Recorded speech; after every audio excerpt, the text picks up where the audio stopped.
Hello everyone, this is Faruk and welcome to Revpanda Live. Today we are setting our sights on a market which has been always on the radar for iGaming brands with its potential, Brazil. Now the Brazilian market is undergoing a significant transformation. It is 2025 and the iGaming regulations are here and they are the new ones that we just started to witness since the beginning of the year. And the market is, as you can see, shifting rapidly. At Revpanda Live today, for the first time, we are going to have a panel set up, and our expert guests are here to break down everything you need to know about the Brazilian iGaming market. Whether you're an operator, an affiliate, or B2B provider, I'm sure this session will be your go to market guide. My guests today are Tiago Almeida, CEO of Oddsgate, Alessandro Gherardi, founder at Fomenta Agency, and Sergio Segovia, Regional Director for LATAM at Endorfina. Gentlemen, welcome to Repanda Live. I'm so excited to have you with us today. Before we start, maybe we can have a round of introduction of yourselves. Maybe you can also let our listeners know about your companies as well and tell them what you do. Tiago, may I start with you, maybe? Absolutely. Thank you, Faruk, for the invitation and for organizing this amazing session. My name is Tiago Almeida. I'm CEO of Oddsgate. We are a platform. We provide operators with technology, with a turnkey solution. We have been in the market for the past 3 years, so since 2022, and deeply involved with the Brazilian market. Even if we have clients in other jurisdictions, Brazil was always the number one market for us. We have offices in Portugal, also opening offices in Brazil. So since day one, it was a very important market for our organization. Amazing. Maybe Alessandro, we can go ahead with you. Okay. Hi, Faruk. Hi, everyone. Thank you for inviting us in this fantastic podcast. So my name is Alessandro Gherardi. I'm co-founder and director of Fomento. We are a global affiliate network. Our number one market right now is Brazil, and we are very strong in LATAM. We have a stable presence as well in Brazil. We have an office there. We have the company is based in UK, but recently we opened our branch in Brazil to follow the regulation. So we work with the regulated brands in Brazil, and we are looking forward to add more in the near future.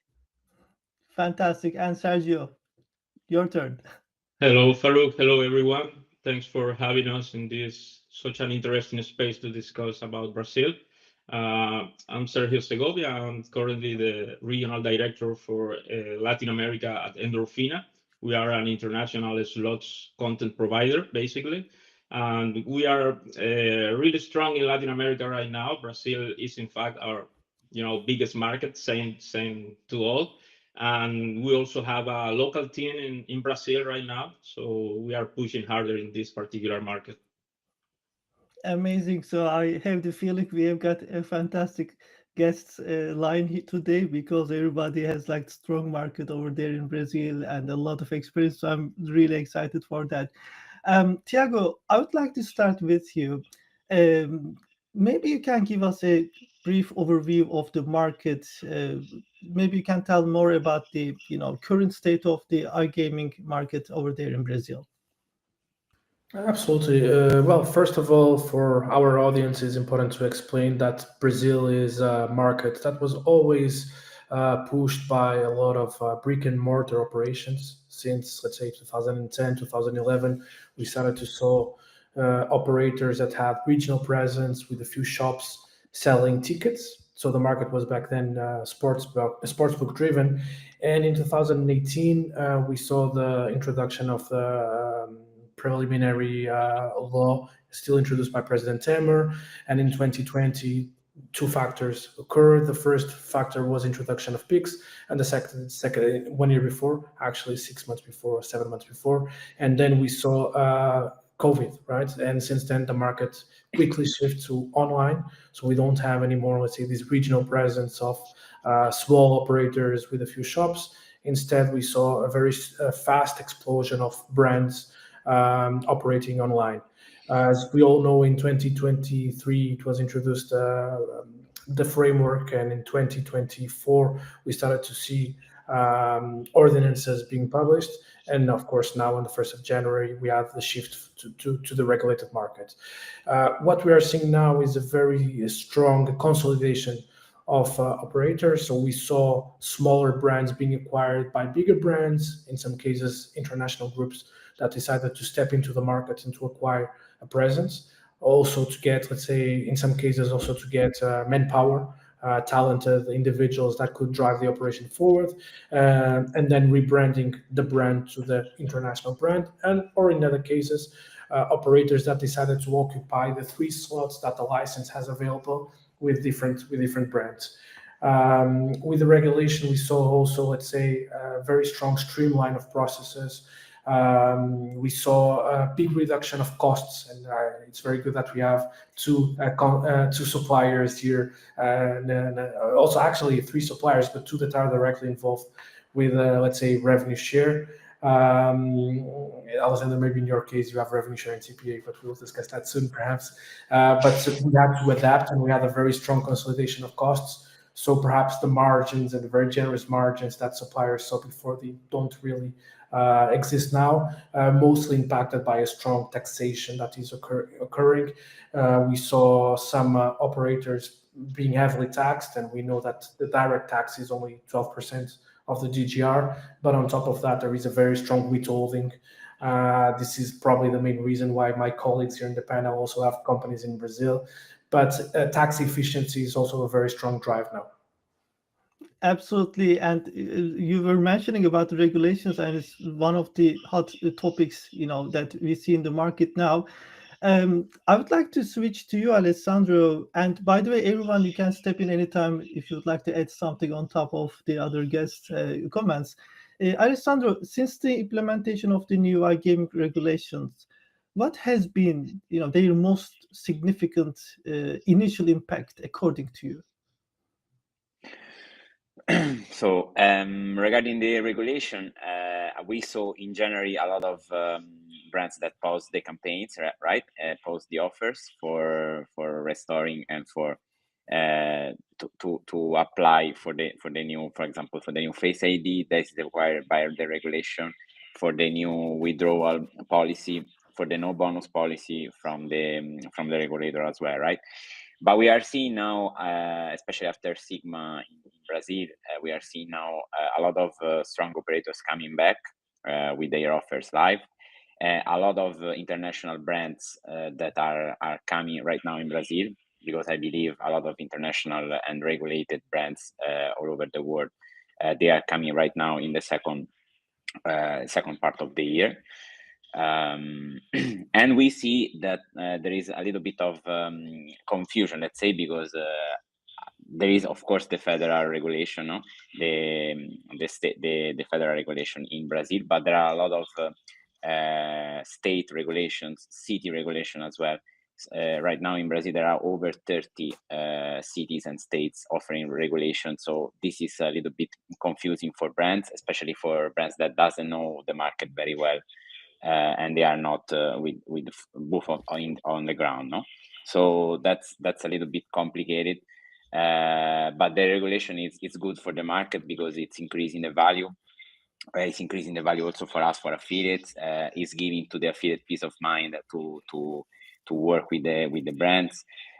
We saw some reduction of revenue share and CPA based on the taxation that Thiago already mentioned. And of course, this is let's say an issue in short term for affiliates, but in medium and long term, I think we will be back stronger with our deals. Amazing. And Tiago, you work with operators like day to day. Same with you guys. Like they're all in your radar. And I agree with Alessandro. There was a little bit confusion. Even like for this session, I think I can share this. I invited like the 3 top operators, and they wanted to join with their country manager level. But what happened is their PR managers told hold off because they are still analyzing, the media regulations and how they need to represent the brand. So that's one of the reasons we couldn't have an operator. So definitely, I agree. Tiago, I want to just turn to you and ask you actually a response from the market? Like, how have iGaming operators responded to these new regulations? Well, on our specific case, or in our specific case, we saw a very strong shifts from, let's say, the dot-com days to the new regulated market. This demanded operators and us as the software providers to create new instances, and such instances, as Alessandro mentioned, had to be reinforced with new QIC flows, with new biometric identification, with new retention tools, and of course connecting with the Brazilian government, with the federal in our case, because our clients are all federal. It was very good your point, Alessandro, but in our case they are all federal. Also connecting with SIGAP, SPA, to provide, let's say, activity reports. This was very fast in our specific case, because it was literally on the 31st of December we were operating in a certain way, and after midnight we were operating in a completely different way. Naturally, and because we have millions of players involved and billions of transactions on a daily basis, the impact was strong. So I can say that we had across the board contraction of GGR, contraction of active players, because not only the tools were new, but also the audience was not educated to use such tools. So there was a big effort to educate affiliates, influencers, to produce marketing materials to explain the audience this is the reality now. There is new added value and enhanced protection for the player. However, in order to comply, you need to do your QIC like this, you need to show your document like that, and after that you will be able to deposit and to restore your gaming activity. This was very important shift in the market. So we saw, of course, a bit of friction across the board, but I can say that now the activity levels are back to what we saw in December. Actually, already passed a bit. That's great news. And Alessandro was also saying more or less the same. So he's expecting, things coming back pretty soon. And I want to switch to you, Sergio, because you're not only, operating in Brazil, you're not only an expert on that market, but you actually know a lot about the rest of the Latin market. How does the Brazilian gaming market seem to you when compared to the other Latin markets in terms of growth potential and maybe market saturation? Can you share your input with us? Yeah, sure. When I start thinking about these comparisons between Brazil and what we saw in other markets in Latin America, there's a couple of ideas that immediately comes to my mind. The first one is from a casino perspective. That is, I consider Brazil right now as a new beginning for both operators and providers. Because if you look at the historical prohibition on the land-based casinos and other social and cultural aspects, you can easily notice that Brazil doesn't really have the kind of cultural heritage of traditional casinos that you can see in many other places, even in the region. So, for instance, when we talk about traditional slot symbols such as fruits, coins, bells, I don't think this will be so popular in future in the market, or at least it won't reach the same level of dominance that we see it have in many other countries till today. So this is a very interesting situation and opportunity for us, because I think we are allowed to fully unleash our creativity now in Brazil in order to create new things to approach the players. So for sure, we will see many emerging trends inside Brazil, different to what is happening in the rest of Latam. And this same situation have an additional impact, which is over the people who is currently driving the industry in the local market. Because most of the people who is in charge of the local operators in Brazil, obviously they are not coming from traditional casinos. They are coming from many other kind of native digital businesses. So all these people is bringing like a totally new mindset and a faster innovation pace, let's put it in that way. So this is a really good scenario for the whole environment, right? And the second thing I would like to mention is about the regionalization of the strategies. which has been something really relevant in markets such as Mexico or in Colombia in the past. We know that in Brazil, there are significant cultural and behavioral differences across the regions. So now you can see some big operators aiming for national coverage, but most of them tends to focus on certain specific regions or even states. And this is something key when you are trying to approach or to enter in such a competitive and big market such as Brazil, because you really need to capture those spaces in where you really can stand out. You have to find what I like to call those hidden gems of the market before others do it, obviously. And as I said before, we saw something similar in countries in where regionalization is always a key aspect in the past. So for all these reasons, I think Brazil will be growing even faster than its neighbors, especially when you look beyond the main urban areas or the big cities. There are still so many places in Brazil where new players are coming online like day by day. So yes, definitely the potential is huge, and we have to be ready for it. Very good, very positive approach today, guys. Like that's amazing to hear. So you were mentioning about the new setup is attractive for also international brands as well. So entering the market is going to be one of the major things that brands need to consider.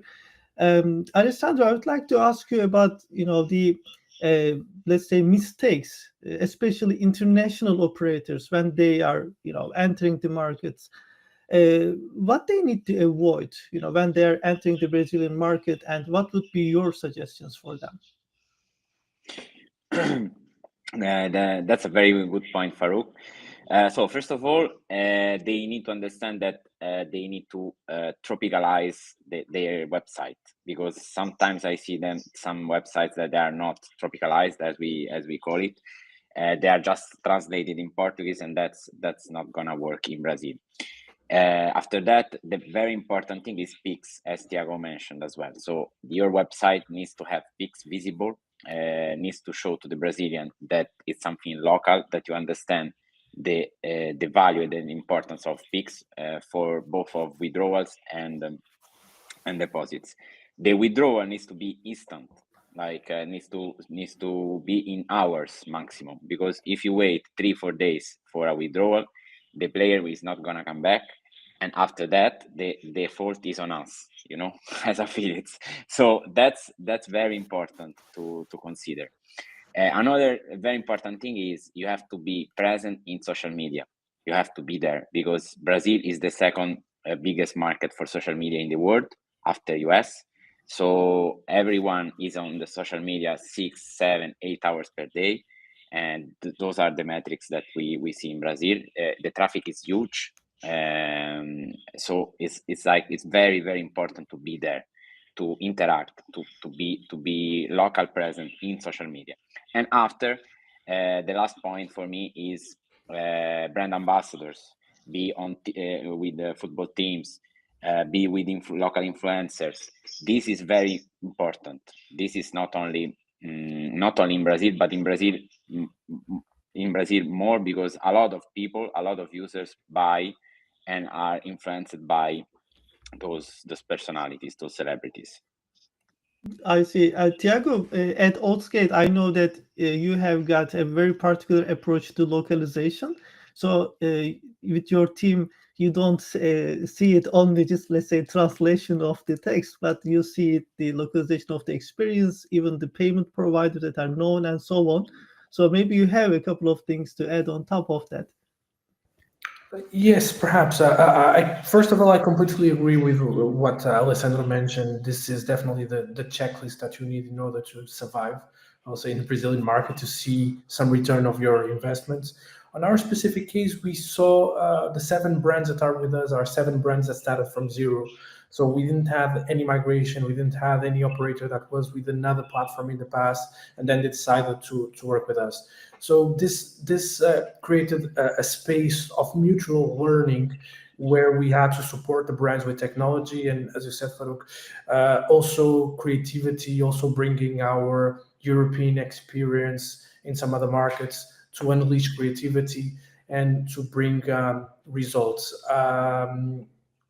The 7 clients we have, and this connects with what Sergio was mentioning, and I also agree, they are from different states, and their primary source of traffic is definitely from that state, at least when they started. Some of them started in 2022, some of them started in 2023, some others started in 2024. But you saw that. You saw, okay, I'm from Sao Paulo, so if you would open analytics, the number one state was definitely Sao Paulo. While if the operator was from Pernambuco, the number one source of traffic was indeed Pernambuco. Why? Because the teams are based there. They could create a digital impression there, or the first investments that were made were actually leveraged in a different way there. On top of what both Alessandro and Sergio mentioned in the previous question, I would probably say you definitely need a partner that understands the market and can translate this expertise in fast time to market solutions, because it's okay to have development, it's okay to have backlog, technical debt, and so on and so on, but we work in a revenue share. So if our operator decides to monetize a certain opportunity, and that opportunity needs different integration, different CRM, different access to data in real time, then it's our job as a partner to support that growth. And last, I would say financial planning is very important when an international brand or a new brand is deciding to set up in Brazil. Definitely, this is a very demanding and very competitive market where a big part of the world is focusing attention today. So you need to be financially prepared to compete in this market. But I would say you still need the flexibility of a startup.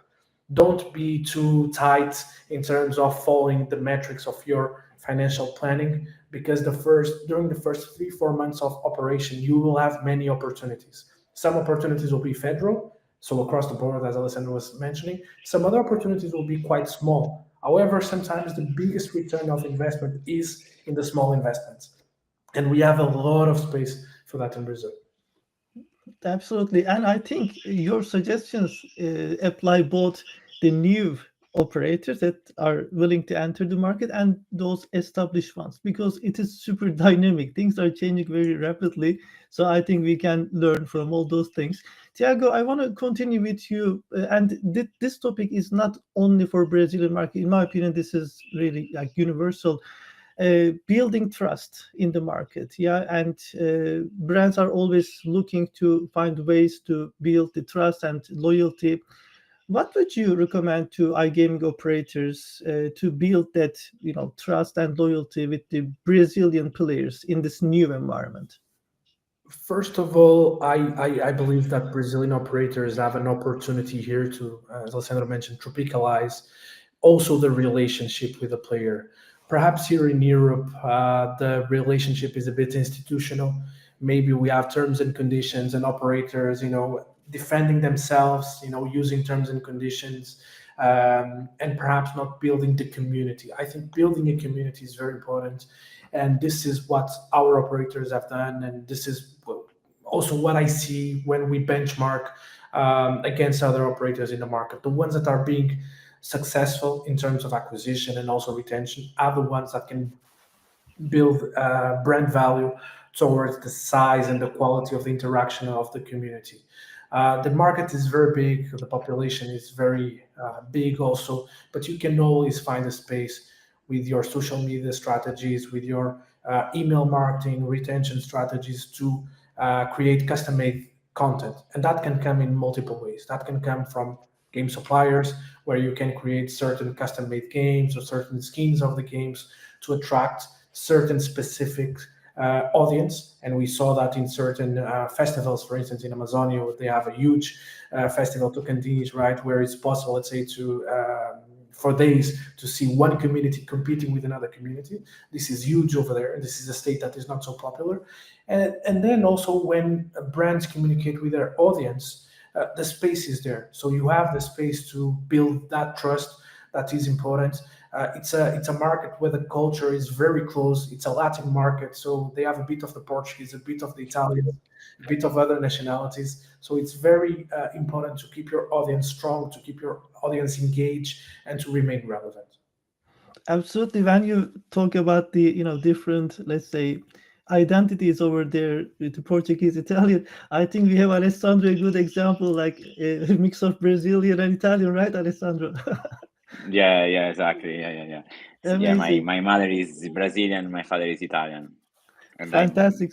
half half half. So Yeah. we need to do another session with Italian market with you. So that's Yeah, perfect, perfect. Yeah, pretty yeah, cool. yeah. Sergio, Tiago was Forward. talking about, the importance of localization, and also he touched base on the game providers, the role of game providers, right? So I want to turn to you and ask the opportunities for game providers to create localized and engaging content for Brazilian players. What you do at Endorphin over there, or what would you suggest, for example, for the game providers in general? Yes, sure. Look, now in Brazil, we know that operators and players are start looking for new content. They are looking for new games, new teams, new features in general. We already identified that most of the operators are looking for different content in order to grab their players' attention. They want now to differentiate, or they start thinking about to differentiate amongst them through the content, which is something kind of new because uh, in early stages of the market, most of them were just replicating pretty much the same formulas. But now most of them or many clients have come to us with specific ideas about creating new content. And this is not only talking about re-skin some Endorphina title that we have in the portfolio with their brands, which is the usual, but they come to us with really creative and sometimes even crazy ideas, which is really nice. So we at Endorphina, we already have custom games live in Brazil on a couple of major operators, and for sure there are more coming. We are also giving some exclusivities in existing titles to some of our partners. But in general terms, this is the kind of conversations that we really enjoy to have with the operators, and particularly in Brazil, because they are giving us like so many valuable ideas. So, and this is something crucial for us being an European company, because we definitely need that local flavor. And we know this is also something coming from the player feedback to the operator. So I can say this like it's a full circle in where we want to be, because at the end of the day, the proper localization will be always a challenge for international companies. Um, but from that point, and because we are taking the market really seriously, we already have launched a couple of specific titles for Brazil. Last year, we launched Festa Junina, or June's Party, Mm. which is a very important local festivity, uh, particularly in the northeast region of the country. And more recently, actually we are just now launching Fortune Capybara, which the capybara is this lovely animal that all Brazilians love, but I could say is pretty much the same in the rest of Latin America. And actually, right now, capybaras are like trendy on social media everywhere. But besides that fact, we have really high expectations about this particular game, just because it's kind of our answer to all the comments, questions, or suggestions that the operators gave to us during the last few months. So, in general terms, Brazil and its regions have an incredible rich culture, and that should be an kind of an unlimited source of ideas for creative companies that want to create the best possible and suitable content for the market. And that's what we are trying to do, definitely. I see. So working hand in hand with operators actually can give even more opportunities for the game providers, because sometimes you can come up with a hit game at the end of the day, and it could be a collaboration with the operators. And what you said was really amazing. Like, you start the whole journey from the end user, from the players, and then build this up. And you talk about the localization, understanding even the local festivals and everything else. So I'm very excited to see. Just, I want to touch base on the capybara. I visited your office in Prague, And your marketing team really You met crazy him. about it. You met Yes, Tapi. yeah. I saw all the merch and the hats and so on. That's I have got a video for this. Like, stay tuned. Alessandro, I would like to move to you. And at the beginning, we heard Tiago's fantastic overview of the market, and he was mentioning also how the operators, responded the new regulations. But maybe let's talk about players a little bit more. According to your own observation, how have the new regulations influenced player behavior in the market? So player behavior in the market right now, they are more they are seeking more, of course, regulated operators, because it's safer for them. And even affiliates are pushing, of course, regulated operators, because a lot of affiliates, they show their face because they are like influencers or tipsters, so they cannot show their face associating with unregulated operators, right? But what I see, it's a general trend, that before we were having in Brazil sportsbook and casino players, no, sportsbook and casino affiliates. Right now we are seeing a lot of affiliates that they work and they promote only a specific game provider. For example, we have a lot of affiliates that they are only promoting a specific game provider, and for us, this could be a new business line, because for example, we would like to have a partnership straight directly with the game providers, and maybe be affiliates of game providers as well, because there are affiliates that they are promoting only the game provider, and then the game provider is on multiple operators, no. But it's really a new focus that we are seeing in the last months, and this is a new trend, not to mention, of course, maybe some game providers that are very famous in Brazil. I will not mention, but everyone knows, I think. But also some smaller game providers are gaining force, are gaining popularity in Brazil as well, and could be interesting to focus on.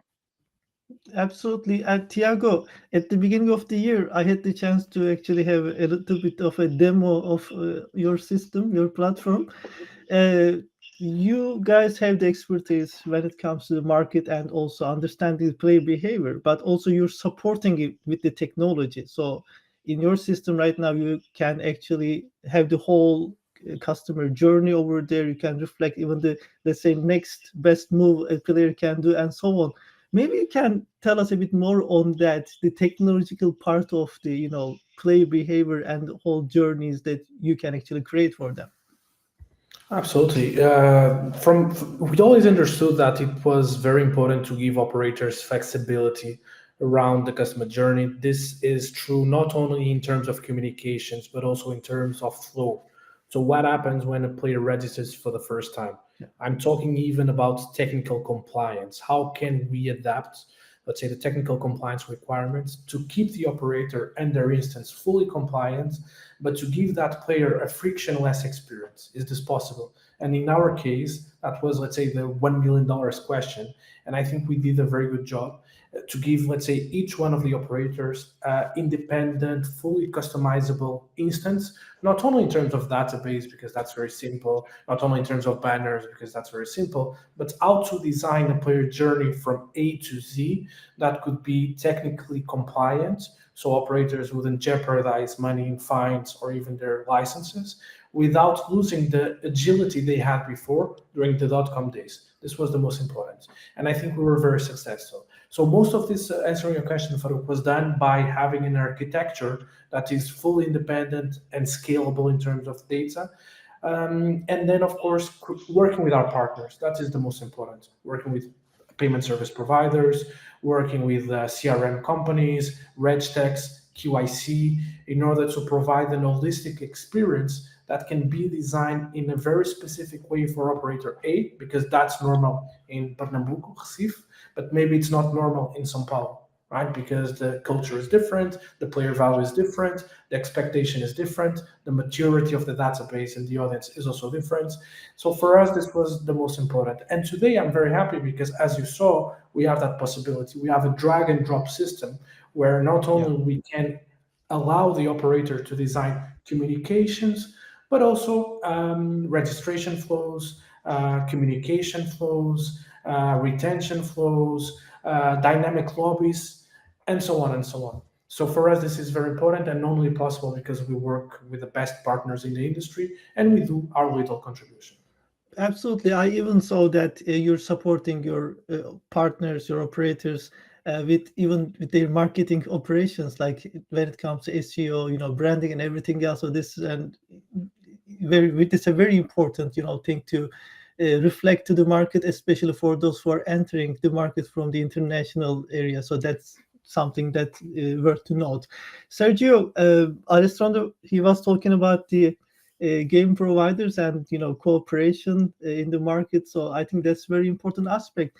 In Brazil, we often see betting as a like the main driver, but obviously the slot games are also important. I wanted to ask you about the most popular games among Brazilian players. Can you tell us more about this and your observation? Okay, sure. In short, Brazilian players love high frequency games.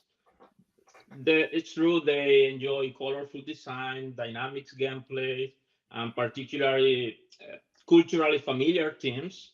But now they are also looking for games with some kind of social features or kind of tournament options. This is something that is gaining more and more traction with the time because Brazilians they really enjoy this kind of community driving experiences. But in general terms, we have seen like different waves coming to the market through the years. At some point, years ago, when we were watching the market from outside, many people said that Brazil was mostly sportsbook and that's it. But then we quickly understand that they have like an important appetite for video bingo games. More recently, all of us saw what was the massive boom with the crash games. Live show games are also very popular till today. But now at this moment, it's definitely the moment of slots games. This is right now the vertical that is growing the most and faster. And we at Endorphina clearly can notice the trend in our partners. Our games are becoming more and more popular amongst the players. The operators are every time more interested to put slots in the center of many of their marketing strategies for acquisition or CRM or social media. So definitely this is happening. This is a really exciting moment for game producers like us, and we are ready to take leverage of this because our portfolio is 100% slots right now. So we are really happy with this switch in the trends. Tiago, I want to turn to you on that a little bit because, as you were mentioning, you work with operators directly. How they see that? Like, are they taking the opportunities about those, let's say, new type of games, engaging games? Are they adding them into their portfolio? How do you see it? I see it exactly as Sergio mentioned. We saw operators that were suppliers, sorry, that were not existing in December or January, and now are growing double digits. Why? Because the quality of the game is there, right? But there was also, let's say, some effort from the supplier side to cater for certain specifics in terms of volatility, in terms of game dynamics that are really, let's say, a perfect match for the Brazilian market. There is still, the way I see it, and based on our figures, still a big concentration.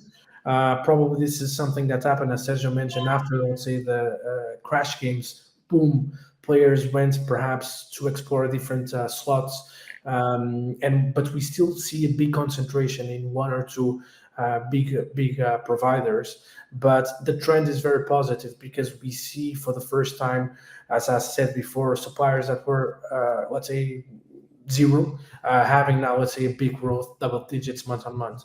So I believe that from our side, any tool that we can provide to operators to develop, as Sergio said, let's say the tournaments, the social features, can accelerate the development of those games, and of course the innovation is very important because players are always looking for something new, and it's very important for smaller operators, right, to be the drive for that innovation by adapting their offer and to supply games that are new, vibrant, and that bring something fresh. Exactly, and the operators they need the traffic, the people to come over to their website in order to show off all these beautiful games and everything. So Alessandro, I want to turn to you on that. I think we know each other over 10 years now, and you have been in the affiliates space like forever. So you're one of the best people to talk about, especially for the Brazilian market. What are the new rules around affiliate marketing, and how are affiliates adapting to this new reality? Well, that's a very interesting topic because the regulation changed completely the affiliate landscape in Brazil. Right now, you cannot promote easy wins. That is something that before was everywhere, basically from affiliate side. Of course, you need to promote on responsible gaming on 18 plus, no, regarding the audience. You cannot promote bonuses anymore. In fact, a lot of operators are going to cashback, which is allowed in the regulation, and it's a very interesting topic as well. And right now we are doing some changes as well in our network, because right now we are accepting affiliates only that has a CNPJ, so the VAT number in Brazil. And we know that the taxes are very high, and not a lot of affiliates, especially affiliates from Brazil, they have CNPJ in place. And it's funny because sometimes they use the CNPJ from another business, from the family business and so on, to send invoices to us. And it's funny, this part. We are issuing right now from our company a certificate for our affiliates, that the affiliate has a good traffic, works with us in a professional way. Because if you think about it, in Brazil they regulated everything.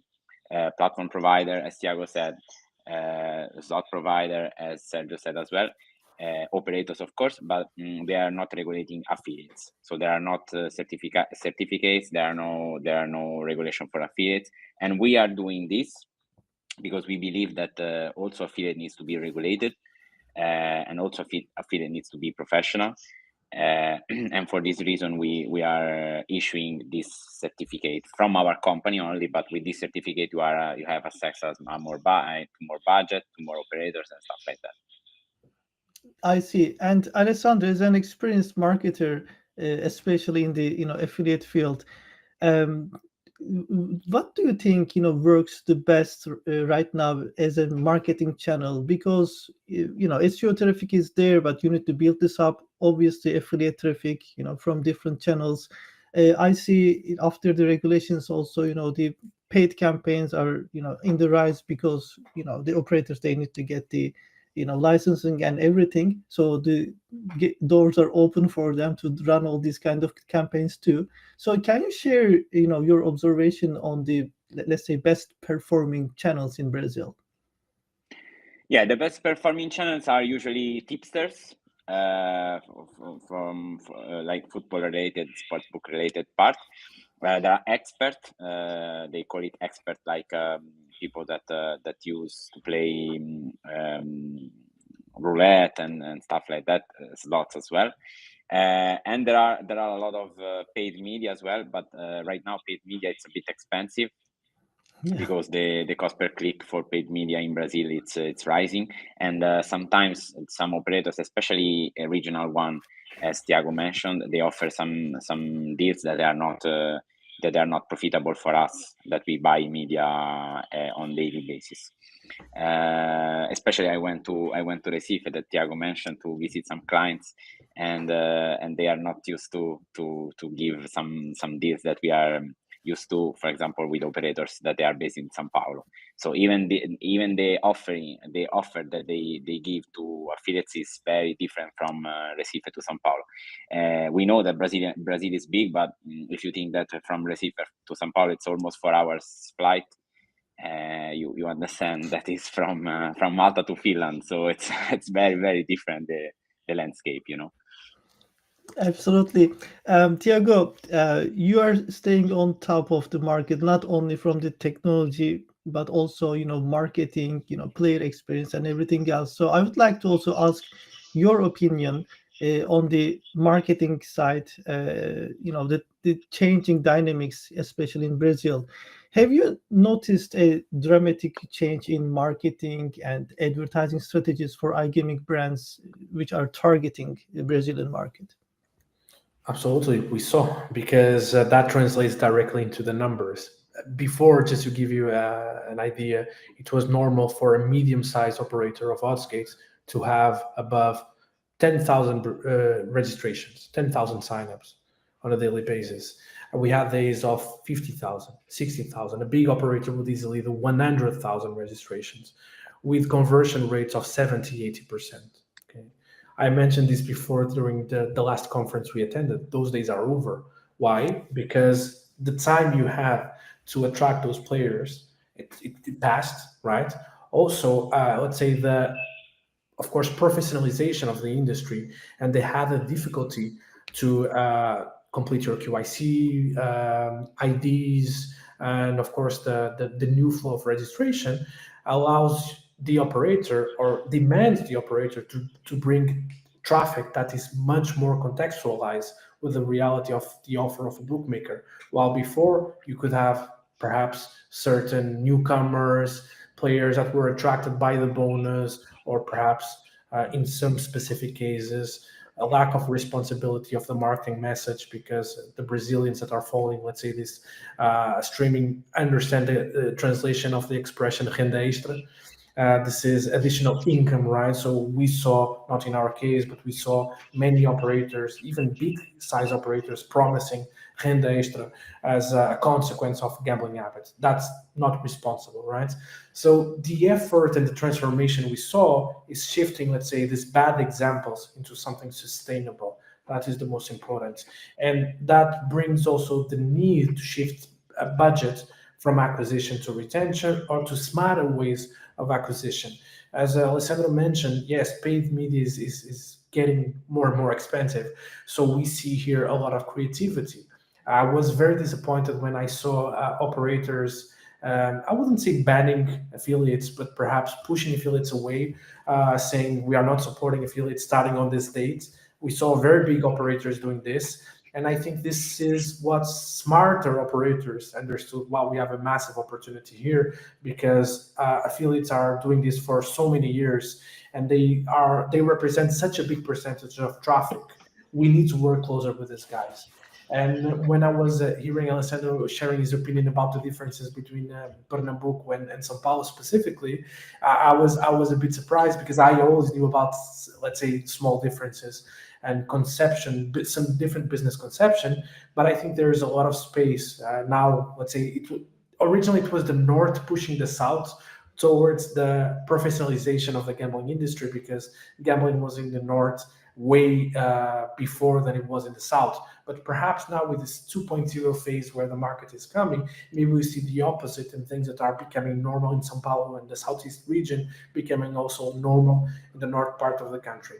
But most of all, Faruk, answering your question, we saw a big shift of acquisition to retention. And now could the brand, let's say, become relevant and stay relevant in different channels?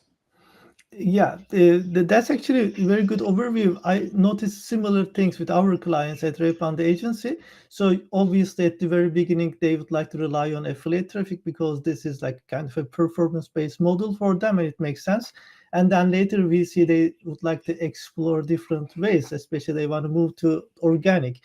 And they would like at some point the ROI coming back from their investments in marketing. So let's say they work with some influencers and so on, and the name is somehow stuck on the player's mind, and they Google it. So they want to invest a little bit more on SEO. And then later programmatic advertising, we see, this is actually used especially for those, let's say, potential players. They come to the website and for some reason they just, bounce back, and you can capture them somewhere else, with a banner or something else. So this is also happening. And for sure, we see more and more investment in the social media field, like both of you mentioned. Sergio, have you seen, maybe any changes when it comes to the, let's say, marketing strategies that companies you work with? That's one thing I want to ask you, maybe your observation on that. And another thing is, Tiago was mentioning Brazil is a huge country. Are there some, let's say, changes in the game preferences in the, let's say, north and south of the country, for instance? What can you tell us? Uh, Look, in terms of the preferences, nowadays the market has. I remember, I'm not sure if it was Tiago was mentioned that the market is very concentrated in a couple of providers and certain specific kind of game. So it's kind of difficult to identify on the players' preferences this difference specifically by the states. I mean directly, but through the comments that we receive from the different operators from different regions, we can, deduct what are they looking for in terms of satisfy the players' preferences. So I don't know. For instance, we have some clients from the south of the country or southeast region that they are more interested on the tournament features, and in the north they are more interested on our bonus buy features. So I could immediately identify that this, as I mentioned before, this is coming from the players at some point. But yes, in general terms, we see this kind of particularities. Yes. I see. Gentlemen, I'd like to thank each of you, Tiago, Alessandro, Sergio, for helping us explore the Brazilian iGaming market in 2025, especially after the recent regulatory changes. We also had the chance to hear your top tips regarding player experience, marketing, building partnerships, technology, and other critical aspects. Tiago, before we wrap up the conversation today, I'd like to mention about the Future of iGaming 2050 report by the Osgate team. It has 105 pages. I had the chance to read, and I even have some like review. Soon I will be posting about it, and it covers almost everything on the future of iGaming through economic, social, environmental, technological, and even political lenses. Of course, I will drop the link, in the comments and the description for our listeners. But maybe you can tell us briefly on the report and what people can expect from it. I think people can expect to a bit of crystal ball effects in the sense of understanding what might be the future of our industry. We procured here the best experts in our industry, and we have very big names of our industry that honored us with their presence and their opinion, their own insights about the future of the industry. And of course, we took also an expert academic research company that used the best techniques in order to allow us to have a data backed up research that could give people insights that are based on real data, expert insights, as I was saying, and also our own understanding as a software development company that also has, let's say, different services in terms of marketing and player insights. So what people can find, it's very easy. People can, in fact, understand based on historical data and based on what is the opinion of our experts and our own insights, what the industry can bring us, not only in terms of user acquisition, but in terms of user retention, new trends, new technologies, what can the gambling industry do and learn from other industries in order to apply player journeys and efficiency of operations that are much more desirable. Tiago, as you know, I'm trying to stay on top of the content in the market, and I just keep an eye on the new reports. But this is a unique one because it is 2050. Like the trends over there, and I read some parts of it, like especially about the technology. I don't want to give too much spoilers, but even the climate change and so on, they are included in the reports. It's incredible. So I would like everyone to have a look from the link that I will drop in the description. Um, that's all the time we have for today's Revpanda Live. Big thank you to our fantastic listeners. I'm sure you all found this conversation super useful.